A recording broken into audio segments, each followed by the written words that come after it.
ఎవరెవరు నాకు నా న్యూస్ లైన్కు నా టీంకు నా ఛానల్కి నాకు పర్సనల్గా ప్రొఫెషనల్గా అండగా నిలిచినటువంటి ప్రతి ఒక్కరికి పేరు పేరున ధన్యవాదాలు చెప్తున్నా. వాళ్ళు ఎవరో కూడా ఇక్కడ రాసిన నేను ఏఎస్ఆర్ ఆకుల శ్రీనివాసరెడ్డి.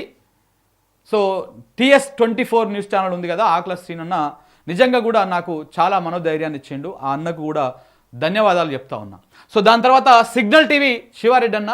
సో వాళ్ళు కూడా మన ఆఫీస్ మీద లూటీ జరిగినప్పుడు ఆయన ఛానల్లో అసలు సరే కేసు పెట్టిర్రు, ఒక కేసులో అరెస్ట్ చేసిర్రు, కోర్టు పరిధిలో ఉన్నది, ఆ అంశము నడుస్తూ ఉన్నది. ఆ కేసుకు సంబంధం లేకుండా ఆయన లోపల ఉండగానే ఈ రకంగా మొత్తం లూటీ చేయడం ఎంతవరకు కరెక్టు అని చెప్పేసి ఆయన ప్రభుత్వాన్ని ప్రశ్నించిండు.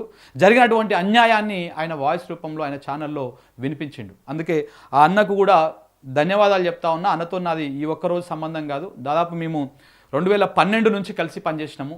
V6లో సుదీర్ఘకాలం పాటు ఆయన సీనియర్ రిపోర్టర్గా ఉండే, నేను రకరకాల డిపార్ట్మెంట్లలో పనిచేసిన, నేను డెస్క్లో పనిచేసిన, ప్రోగ్రాంలో పనిచేసిన. సో కాబట్టి మాకు ఒక అనుబంధం ఉన్నది. ఆ అనుబంధంతో కాదు, జరిగినటువంటి అక్కడ జరిగినటువంటి అన్యాయాన్ని ఆయన చూపించిండు.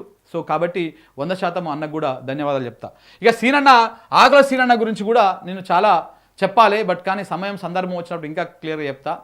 బట్ అన్న కూడా చాలా నిలబడ్డాడు నేను న్యూస్ లైన్ కోసము. ఒక తెలంగాణ గొంతుగా వాడికి ఈ రకంగా అన్యాయం చేస్తుంది ప్రభుత్వమే కక్ష కట్టి వాని మీద ఈ రకంగా చేస్తుందని చెప్పేసి ఆయన తన గొంతు వినిపించిండు.